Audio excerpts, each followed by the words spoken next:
This is the briefing for Thursday, May 12th. Well, another very interesting day in the stock indices today. This is a 30-minute chart of the spiders and a 30-minute chart of the Qs. And what's very interesting here is that this is just a stair-step decline.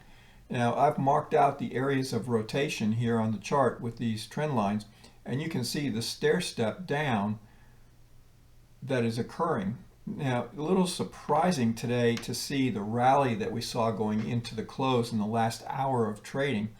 That was really just something that was very surprising to see. But when you look internally into the market, it really was not that surprising. Now, we did make a lower low in the spiders below yesterday's low, and we tested yesterday's low in the Qs. But what's most dramatic here, most important, I think, is the fact that if you look at where breadth was and you look at where it's going now, that we are basically having a strengthening from an internal perspective, which basically leads me to believe that we're going to potentially have some type of greater degree rotation before we see some type of a decline. Now, from my own perspective, I've been looking for a capitulation move in stocks, and I've just not seen that at this point in time. And for right now, we simply just have this stair step move to the downside. The same thing is occurring in the Qs. You can see the stair step move that is occurring using these areas of rotation are proving very successful in terms of trade location. So that's something to look at in the coming days and weeks. Important to upside resistance in the spiders is 395. Downside support is coming in at today's low right around 385. And then, of course, in the Qs, upside resistance is about the 296, 295, 296.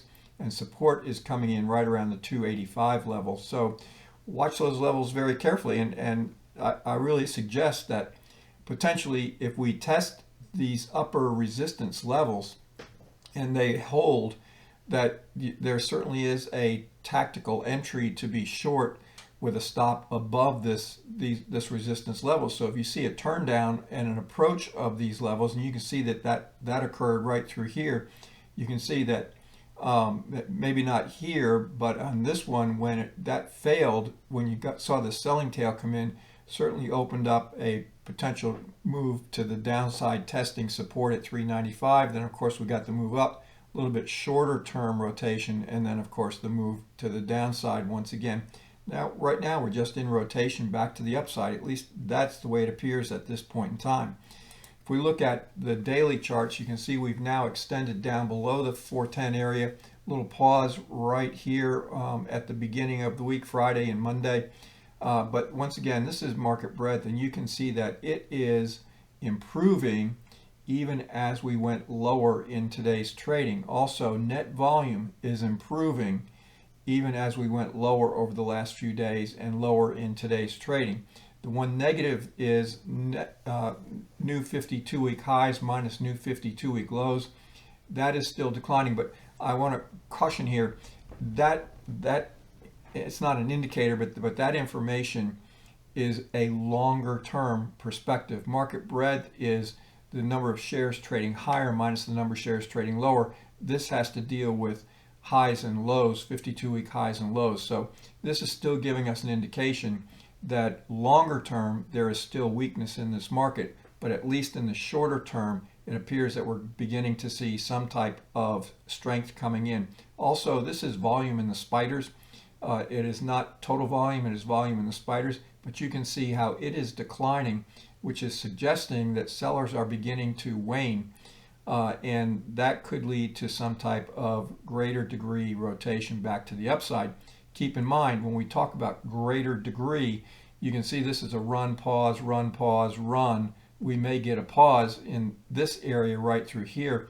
410 is important upside resistance, and even we could get a test of the 440 level before we saw some type of rotation back to the downside. I would be surprised if that were to happen. I'm really watching to see what happens if and when we reach the 410 area on a longer term basis, being different from this 395 area on a short term basis. So we'll watch both those areas pretty carefully And the NASDAQ, same thing is occurring. Volume on the Qs is beginning to decline. NASDAQ breadth is improving. And of course, NASDAQ net volume is improving as well. So there is a strengthening within the market. A little bit different in the Russell. Today we saw a decline in volume, but it was higher yesterday. So that's giving us some indication that the Russell is still showing a little more weakness than the other indices. And then basically today we reached a point of being neutral in terms of overbought and oversold. So that really does not give us an indication of whether we're overbought or oversold right now and what direction we can anticipate for tomorrow's trading. I am still not bullish this market. Short term, I have to expect some type of rotation back to the upside. And of course, we're in a stair-step mode right now, which basically indicates that potentially we're going to have rotation in this area. Same thing with the Qs before we see potentially another move back to the downside. I will say this, the indices had the opportunity both yesterday and today to flush the market out, to have a capitulation move, and that just did not occur. But what did occur, and I want to point this out one more time, is this is today's trading. This is the daily bar in today's trading, and the same thing occurred in the NASDAQ and the Russell. I want to spread this out a little bit. So you can see this selling tail that came in here and a buying tail that came in here. This is basically a day in which neither buyers nor sellers could gain control of this market. Sellers tried to push it lower, buyers came in and drove it higher. Buyers tried to gain control and push price higher. They failed. Sellers came in and sold it. So basically, we have a day in which neither buyers nor sellers could really control what was going on. Important to this analysis, though, is what's happening from an internal perspective. And I am seeing strength coming into the market as we approach the end of the week. Now, the real question facing traders is, do you want to go home over the weekend long? So tomorrow being Friday could suggest that we might see some more selling. We could see a test of the short-term upper extremes and then potential rotation back to the downside.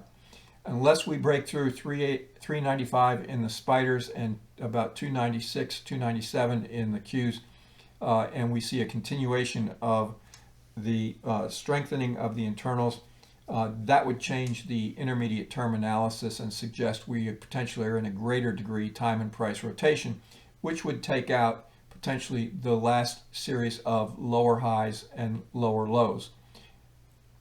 By the way, I am going to be traveling this weekend, so I will not be doing a briefing over the weekend as I normally do.